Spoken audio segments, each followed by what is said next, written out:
नमस्कार, मेरा नाम प्राध्यापक पी.एस. कांबले, असिस्टेंट प्रोफेसर दूर शिक्षा केंद्र शिवाजी विश्वविद्यालय कोल्हापुर। आज हम बीए भाग 2 ऐच्छिक हिंदी पेपर 3 सत्र 3 के इकाई 3 में से कथेतर साहित्य का परिचय देखेंगे। कथेतर साहित्य कौन कौन से होते हैं, किस प्रकार के होते हैं, ये देखेंगे। कथा साहित्य और कथेतर साहित्य, ये साहित्य के प्रमुख दो भेद हैं। कथा साहित्य और कथेतर साहित्य के प्रमुख दो भेद है।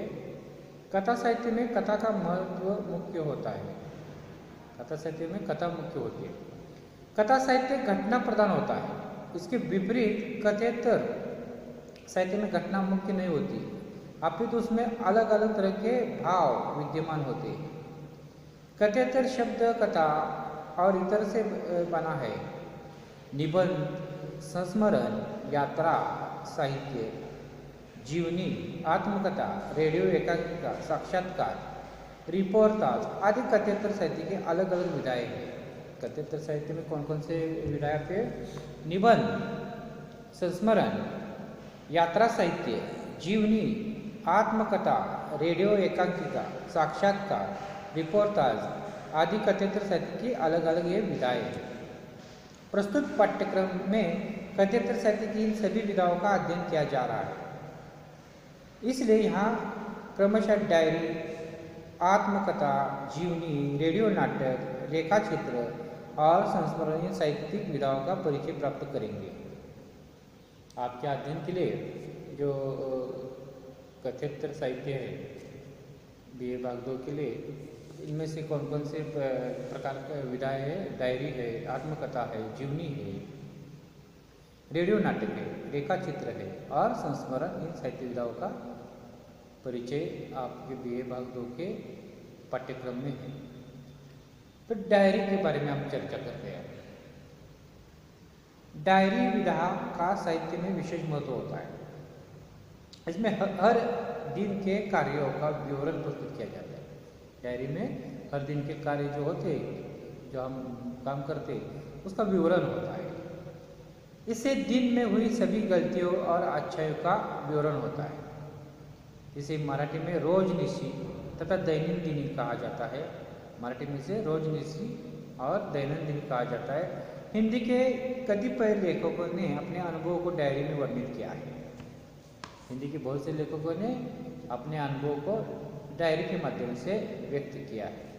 प्रस्तुत पाठ्यक्रम में गजानन माधव मुक्तिबोध, गजानन डायरी का अंश, अकेलापन और पार्थक्य समाहित है। इसमें मुक्तिबोध के साहित्य विचारों का विवेचन हुआ है। जो आपके अध्ययन के लिए डायरी जो है वो मुक्तिबोध की है। और डायरी अंश की जो अकेलापन और पार्थक्य इस समाहित है। इसमें मुक्तिबोध के साहित्य विचारों का विवेचन आपके अध्ययन के लिए। आत्मकथा के बारे में अब हम जान लेंगे। आत्मकथा का अर्थ स्वकथन है, खुद कहना, स्वकथन। इसमें अपने व्यक्तित्व, सुख दुखों की अभिव्यक्ति की जाती है। इसमें विगत जीवन की महत्वपूर्ण तत्वपर्शी और उपदेशात्मक प्रसंगों का संबंध वर्णन होता है। ये लेखक की आप बीती और जग बीती दोनों होती है। डायरी जो आत्मकथा जो होती है वो स्वकथन होता है, खुद लेखक कहता है। एक तो जो उन्होंने अनुभव किया है वो आप बीती उसकी लेखक की होती है और वो जग बीती भी होती है। आलोचकों एवं विद्वानों के अनुसार डायरी, संस्मरण, व्यक्तिगत निबंध के ये सभी आत्मकथा से स्फुट रूप है। आत्मकथा में एक व्यापक पृष्ठभूमि में जीवन के अनुभव और अनुभूतियों का क्रमानुसार निरूपण होता है। आत्मकथा में जो जीवन में लेखक अनुभव पाता है उसका क्रम के अनुसार निरूपण होता है, क्रम के अनुसार लिखा जाता है, जैसा अनुभव किया है वैसा। हिंदी में आत्मकथा और आत्मचरित्र नाम से प्रचलित है। आत्मकथा एक प्रकार की जीवनी होती है। आत्मकथा कोई लेखक स्वयं लिखता है। जीवनी और आत्मकथा में सूक्ष्म अंतर है। हिंदी में जैन कवि बनारसी दास की अर्धकथा हिंदी की पहली आत्मकथा मानी जाती है। हिंदी में जैन कवि बनारसीदास की अर्धकथा हिंदी की पहली आत्मकथा मानी जाती है। हिंदी की पहली आत्मकथा कौन सी है? अर्धकथा, जो बनारसीदास जी की है। प्रस्तुत पाठ्यक्रम में हिंदी के प्रसिद्ध साहित्यकार डॉक्टर हरिवंश राय बच्चन की आत्मकथा का अंश घर लौटते हुए समाहित है। इसमें इंग्लैंड के दिनों की याद का ताज़ा करते हुए उन यादों का वर्णन लेखक ने बहुत प्रभावी ढंग से किया है। ये वर्णन पाठकों, छात्रों एवं अध्यापकों के लिए आवश्यक है। जो आपके पाठ्यक्रम में जो आत्मकथा अध्ययन के लिए है वो है हरिवंश राय बच्चन की घर लौटते हुए। इस आत्मकथा में इंग्लैंड के दिनों के वर्णन किया है और ये वर्णन इतना हृदय पर से हो गया है कि सभी के लिए वो अच्छा लगेगा। अब हम बात करते हैं जीवनी। जीवनी साहित्य का ही एक प्रकार है। इसमें कोई विद्वान लेखक किसी महान व्यक्ति के जीवन चरित्र का वर्णन करता है, यानी कि आत्मकथा अपने आप लिखी जाती है, खुद ही लिखते। जीवनी में अन्य का जीवन चरित्र लिखा जाता है, वर्णन करता है। ऐसा करने से उस महान व्यक्ति के गुणों से पाठक परिचित होते हैं। जीवनी लिखने से जो लेखक है, महान व्यक्ति है, उसके जीवन से पाठक परिचित होते हैं। इसका परिणाम यह होता है कि जिस व्यक्ति के महान चरित्र से हम अवगत होते हैं उसकी चाल पर चलने लगते हैं, उसके आदर्श समाज का निर्माण होता है। जीवनी लेखक के कारण समाज सुधार संभव है। जीवनी देखिए, कोई महान व्यक्ति है, उसके जीवन पर लेखक लिखता है, उसके जीवन को जानकर पाठक उसके राह पर चलने की कोशिश करते हैं। इस तरह समाज सुधार का कार्य जीवनी लेखक करता है। ये जीवनी। रेडियो नाटक के बारे में हम चर्चा करें। रेडियो नाटक साहित्य की नई विधा है। यह श्राव्य माध्यम होने के कारण इसमें संवादों का अधिक महत्व होता है। रेडियो नाटक में दृश्य नहीं होते टीवी की तरह, वो सुनने वाला, कान से सुनने वाला माध्यम है, इसलिए उसमें संवाद का महत्व अधिक होता है। यह एकाकी नुमा, संक्षिप्त और छोटे होते हैं। संवाद एक छोटे संक्षिप्त होते हैं। इसके माध्यम से एक साथ अनेक पाठकों के सामने अपने विचार रखे जाते हैं। प्रस्तुत पाठ्यक्रम में आपकी जो BA भाग 2 के अखबारी विज्ञापन नामक रेडियो एकांकिका संकलित है। आपके अध्ययन के लिए जो है रेडियो नाटक अखबारी विज्ञापन, इसमें सामाजिक व्यय को चित्रित किया है। पति पत्नी हुए अविश्वास को हास्य व्यंग्यात्मक पद्धति से प्रकट किया गया है। अखबारी विज्ञापन आपके अध्ययन के लिए रेडियो नाटक है। रेखा चित्र के बारे में आप चर्चा। रेखा चित्र कथाचित्र साहित्य की एक विधा है।